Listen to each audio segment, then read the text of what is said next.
Control what you can control. That's what the Jaguars need to do, and there's no better example of that than wide receiver Parker Washington.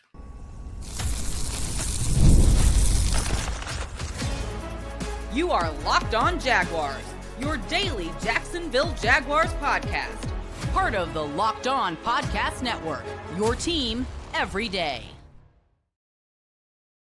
There's a fact that your team every day here on Locked On Jaguars. We thank you for making us your first listen. I'm Tony Wiggins, the host of the Locked On Jaguars podcast that you can find wherever you get your podcast. Make sure you tap into that location so you don't miss an episode. Whether you watch or listen, we will be there. Shout out to the everydayers for being here each and every day. And if you're new here, you can be an everyday. All you got to do is come back.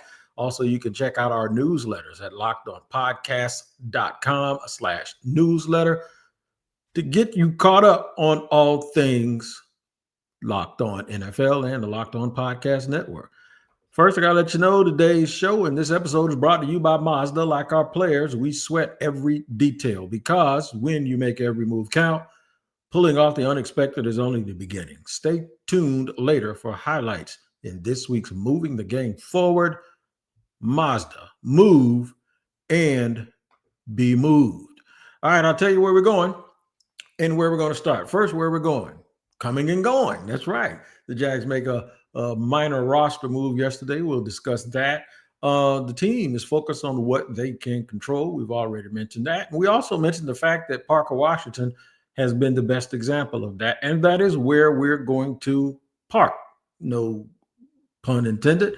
But with Parker Washington and his impact. And we'll mention someone else along with it. Liam Cohen was speaking today. I was actually in attendance to the presser. I know some of y'all say we're going to clap because you finally were able to go to a press conference. But he said a lot. And the one thing that I was looking forward to seeing today since the Zoom that we had on Monday is, okay, now that they've gotten back to work, what's going on with him? How are things going? What's his attitude after he has his first loss as a head coach in a game where he could have won, in a game where people questioned some of his decision making, in a game where afterwards he mentioned something about Brian Thomas Jr. having a little wrist issue, and then people making a big deal about the wrist not being something that was on the injury report, which is not required to be when a player does not miss practice. And after he said he needed to have a go have a conversation with him, and he was going to talk to him and see what's going on there and how they expect to move forward. I wanted to see all of these things talked about today and to check his body language a little bit. We keep looking at people's body language. Does he still appear to have the same confidence that he had coming into the season? More confident, in my opinion. Absolutely, he does. He really feels like this team is in a good spot. They're in control of themselves. There are a lot of things to play for. I'm going to use some stats later on to back all of that up. But first, the first thing I'm going to do is talk about Parker Washington. He was asked, I want to remember who asked the question to give him credit. I don't quite remember, but you can find the interview on Jaguars.com. But someone asked Liam Cohen, has Parker Washington earned more reps? Or it was an absolute yes. And it was a continuation of what we had seen in training camp. Now, I'm going to give you some full disclosure here. My friend Brent Martineau posted, it was either the week of the game or the day of the game, or before the opener. And I'm not one of those people that take something somebody tweets and then wants to be a smart aleck about it. But I'm going to do it right now. And in the process of doing it, I'm going to show you who was really smart. And it turned out to be Brent Martineau. Martineau said, how are we going to find some snaps for Parker Washington? He was the star of training camp, which he was. My initial thought at that point was, if we're worried about the fourth receiver, we got other fish to fry. We got a problem. I didn't tweet it though, because Brent's a professional. He's a friend of mine, and it could have been misconstrued like a lot of things are on social media. And there wasn't anything to DM him about. It's just that I thought it was a little odd, right? Before the first game, we got to see Travis Hunter, we got to see BT, we got to see Trevor, we got to see the offensive line, we got to see the running game, got to see this new defense. It turns out that Brent was omniscient. Y'all look up that word and see what it means. It means like you know things you're not supposed to know, or you had a foresight to see them before they even happened, and he did. And now we're 2 games in, and Parker Washington is one of the stars of this team, and the head coach said we definitely going to look to find a way to get him more reps. Didn't happen the first week. We saw what happens when he got out there in week 2 and did a really, really good job. So Parker Washington, man, has definitely earned my respect.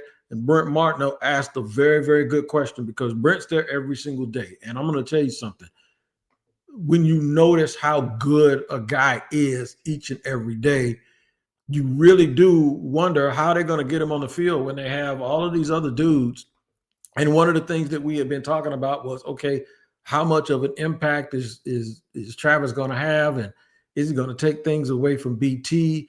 And they signed De'Ami Brown to a contract for $10 million.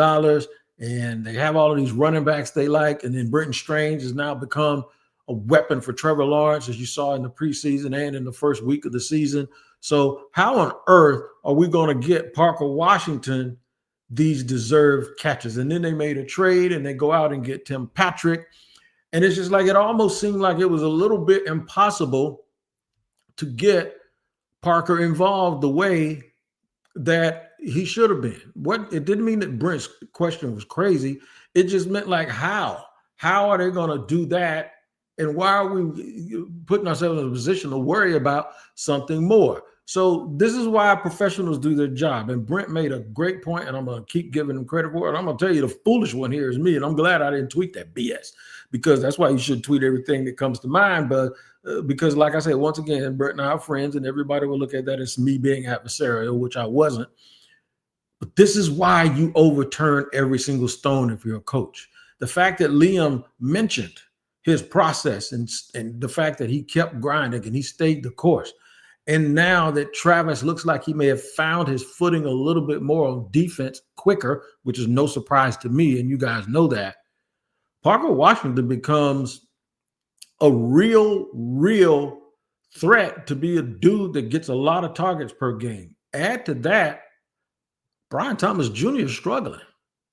And he's struggling in the type of way where the only thing that's going to get him out of it is for him to get over whatever it is. And we don't know when that's going to happen. We think it will, and we hope it will, but we don't know. The answer right now is, though, you have games you have to win. And number 11 might be the wide receiver that gives you the best chance to do that the way they're currently playing. So, egg in my face, kudos to Brent Martineau for tweeting that. He don't even know I'm saying this today. I saw him today, too, and I ain't telling him I was going to say this. But this is tangible, and this is why training camp does matter. This is why what you do, regardless of who they draft, you got to go out and be who you are. Lesson to everyone. It doesn't matter if they keep overdrafting you. I'd rather be the 4th receiver on a winning team than be the 2nd receiver on a losing team. One thing might get you more money, but the impact that he has made so far this season and the confidence that he's going to keep doing it because that's just who he is bodes well for this team. And these are the type of guys that will lift. When we talk about lifting from the top and lifting from the middle and injecting stuff, this is what raising your floor, pushing your top, this is what that is. And Parker Washington represents a lot that we talk about on this podcast. He represents a lot that coaches and coach speak always talk about. And I'm glad for him because he has worked really, really hard. And he ain't pouted one bit. He ain't asked to be traded, not that I know of anyway. And good for him. They're focusing on controlling what they can control. Like I said, Parker's a great example of that. I'll tell you some other examples, including talking about a defensive player that has done the same thing that we all forgot about in Antonio Johnson. And now he's in a similar situation now that they've moved on from veteran Darnell Savage. We'll discuss that more here on Locked On Jaguars. This episode is brought to you by Mazda's Moving the Game Forward. For those who believe it's not just about playing the game, it's about redefining it. There are moments that do more than put points on the board. They move crowds, move culture, and keep moving the game forward. This week's moment that moved the game forward is backup quarterback Jake Browning coming in after Joe Burrow's devastating injury and leading the Cincinnati Bengals to a victory over the Jacksonville Jaguars. When you follow what moves you, the unexpected is only the beginning. And just like that, there's more to every highlight. There's more to a Mazda vehicle. Mazda, move and be moved. Today's show is also sponsored and brought to you by Game Time. NFL season is back, and honestly, there's nothing better than being in a stadium surrounded by fans cheering on your team. But let's be honest, getting tickets can be a hassle. Between queues, login screens, and prices jumping at checkout, it's frustrating. That's why I use Game Time, the app that gives you the advantage, and it gives it back to the fans. Game Time is fast, easy, and backed by the Game Time guarantee. You always get 100% authentic tickets delivered on time and at the best price. Plus, all fees are included, so the price you see is the price you pay. I pulled up Game Time, and in just a couple of taps, I saw amazing deals, and I'm talking about your favorite NFL games as low as $100. Download the Game Time app, create an account, and use the code LOCKEDONNFL for $20 off your first purchase. Terms apply. Again, that's promo code LOCKEDONNFL, LOCKEDONNFL for $20 off. Swipe, tap, ticket, go. Download Game Time today.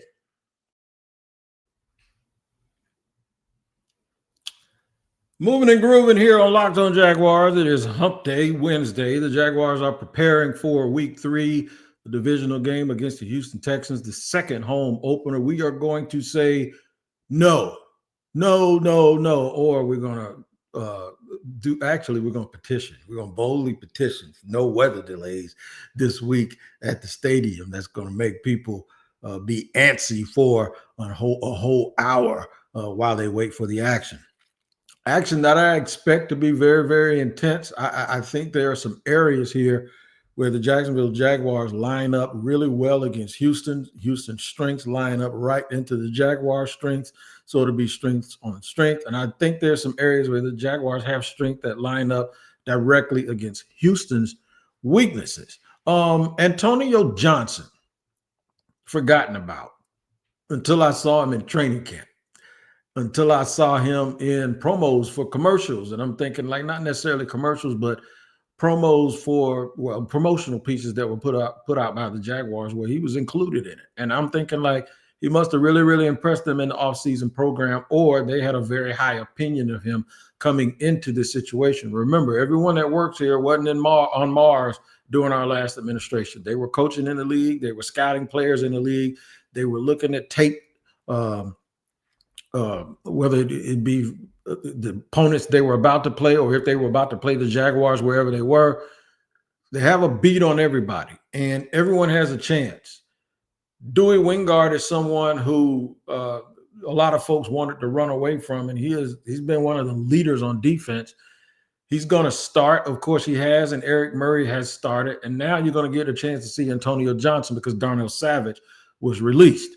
Liam Cohen spoke on that a little bit today and said, wish him the best. We told him that so he can go and get on the grass somewhere else. He did a good job for us. We wish him the best. All of those things. I don't know. It feels like, and this is just me guessing, it feels like Savage wanted to play more. And it's easy to say you want to play more when you lose, as opposed to saying you want to play more when you win. Because when you win and you say you want to play more, it sounds like you're being a baby. If you wait until you lose to say, hey, I want to play more because I can help out a little bit more, maybe some of these things doesn't happen, well, then they have to make a decision on whether that's cap or not. And then they go, no, it would have happened if he was out there. In fact, it probably would have been worse. So little to no impact from him for 2 years. And it's odd that last year at this point, and I'll only bring this up just for reference, that Doug Peterson was asked in the preseason, if there's one guy you had to go into an alley with a bar fight with, who would it be? He said Darnell Savage. Okay.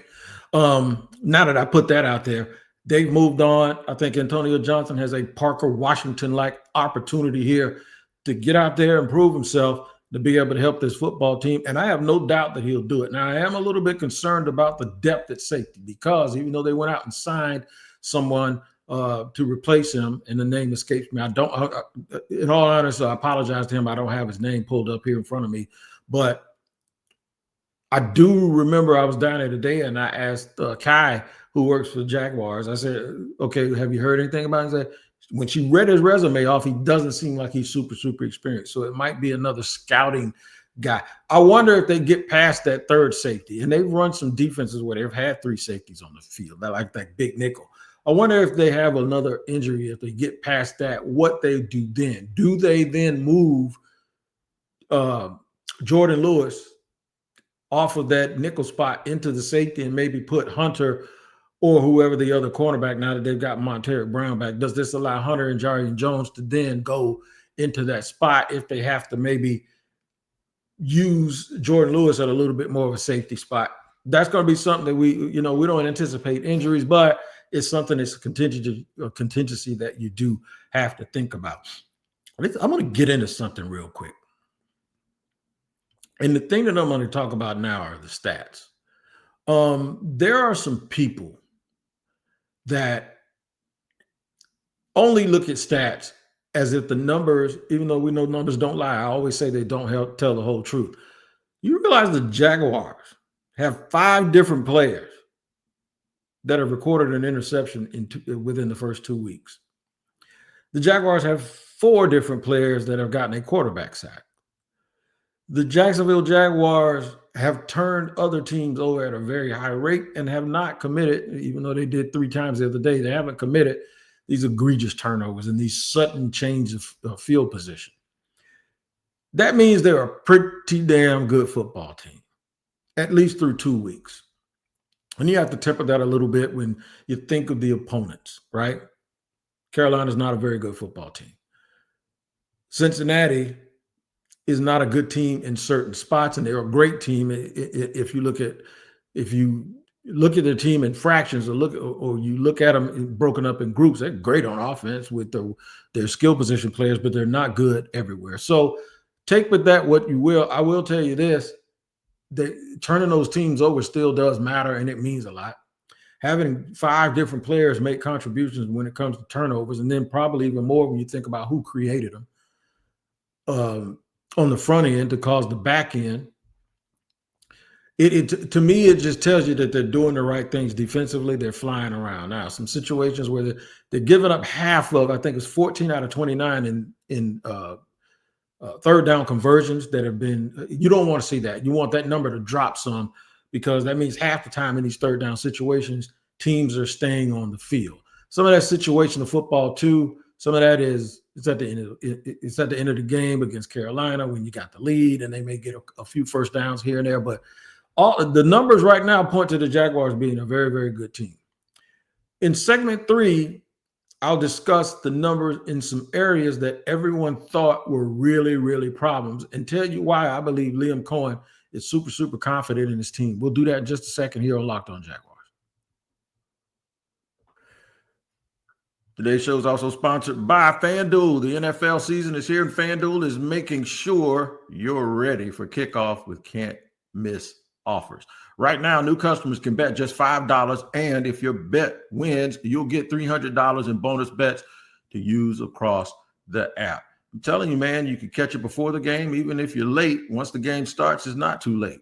The odds change, but guess what? You can still get in on the action all the way until right before the game finishes. So, are you ready to play? Download the FanDuel app now by visiting FanDuel.com to get started. That's FanDuel.com to place your first $5 bet.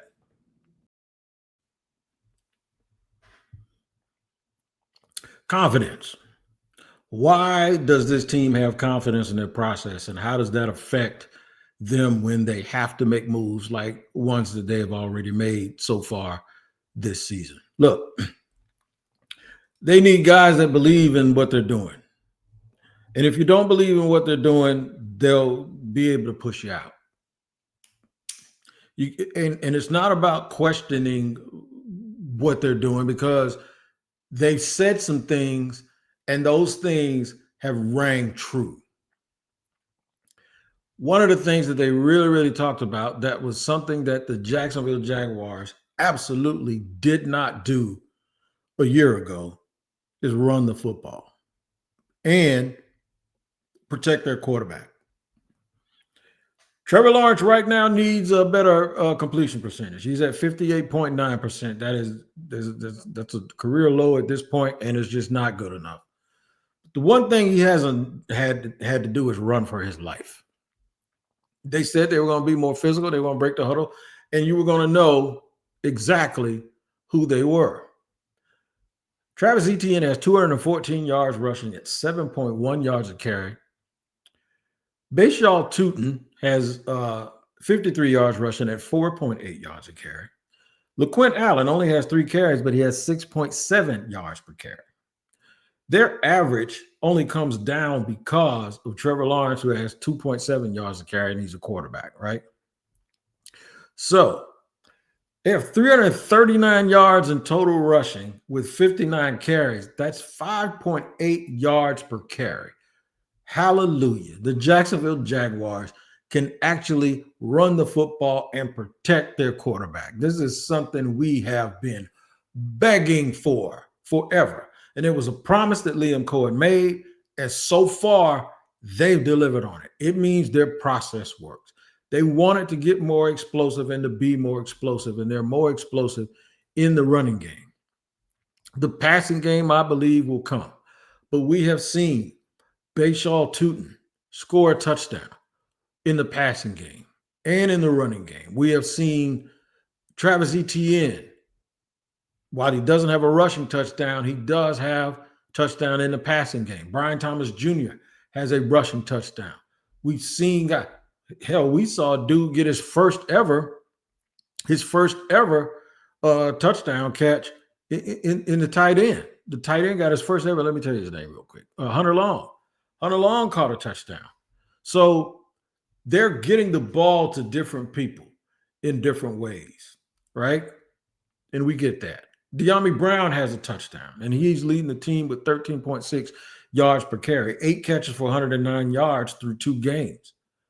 I mean, if you multiply that by 8, which is, that's 16 games, 64 catches for close to 900 yards. That's pretty good for dude you go out and get in free agency to get. They had a key drop the other day, and y'all ain't going to probably let him forget about it until he catches one that wins a game. But still, they have delivered on their promises so far.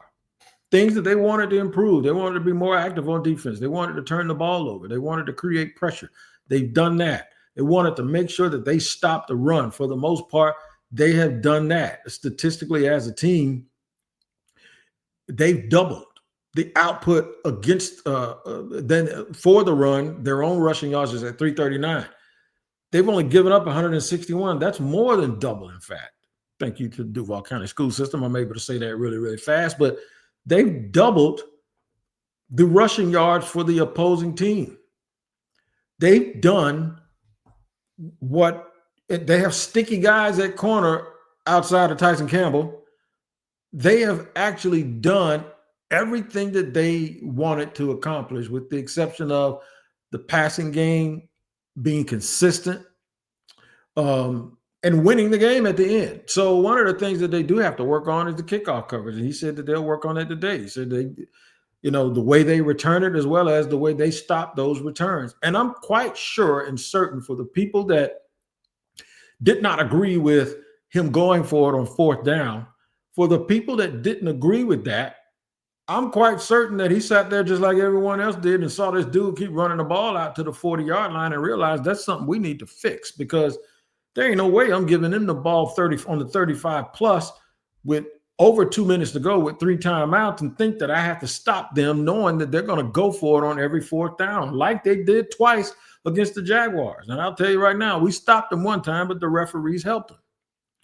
Something that Liam Cohen said, I'm glad I segued myself, because something he said is we have to control what we can control. My question to him today was, how do you tell a team to move on to the next play and one game? How does the communication work when you say one play doesn't cost you a game? But we do know that key plays, when you tell guys to make a play, you're telling him to make the one play that you have to make. And he said, that's a great point. He says, you got to control the things that we can control, and don't put yourself in a situation basically to be at mercy of other stuff, of circumstances, or a play that doesn't go your way.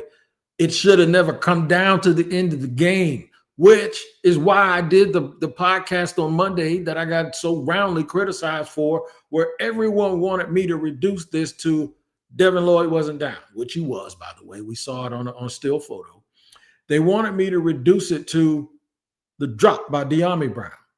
They wanted me to reduce it to the drop by Brian Thomas Jr., where I don't even think he makes the first down anyway. The only reason it looked like he had the leverage to do it is because he took his eyes off the ball. If he catches the ball, I'm not sure that Brian Thomas Jr. physically was going to run through a linebacker to get the last 2 feet that he needed to get to the yellow line. Correct me if I'm wrong, but y'all been saying he ain't physical. How is he going to do it? But the other thing is, it also shouldn't have come down to Travis Hunter's play call. There were opportunities for the Jaguars to end that game in the second quarter, the third quarter, and although it wouldn't have been technically over, it wouldn't have been as nip and tuck and as close to the point where they got to get down at the end of the game and make decisions. Yeah, once you dilly-dally around or whatever, and then it comes down to the last 5 minutes, anything can happen. When you have dominated a team all game, when you've made them commit turnovers, when their quarterback is gone because you got to him and you hurt him, and he's out of the game, you have to close it out. That's where I go back to those lulls. That's where I go back to the 59% completion percentage by Trevor Lawrence. That's where I go back to him saying, put the ball on his body. One play doesn't cost you the game, but you never want to look back because you ran out of time and say, damn, we did that in the second quarter. We did this in the third quarter. We threw that pick in the end zone when we could have got a field goal, even though you got pressure. That's where you start looking back at those things. And man, I had a loss of down because I bobbled a snap. And the quarterback, unfortunately, is always going to be the dude that gets the praise for one, but he's also going to get talked about like I am, because there's one guy that has a lot of control over the game all game. And even though it doesn't cost you the game, there's usually like this 7 or 8 minute period where the leader of the team has to say, okay, let me break this streak. Let me put it on me right now. Let me just get this one first down to run this clock, or let me do this, or let me do that.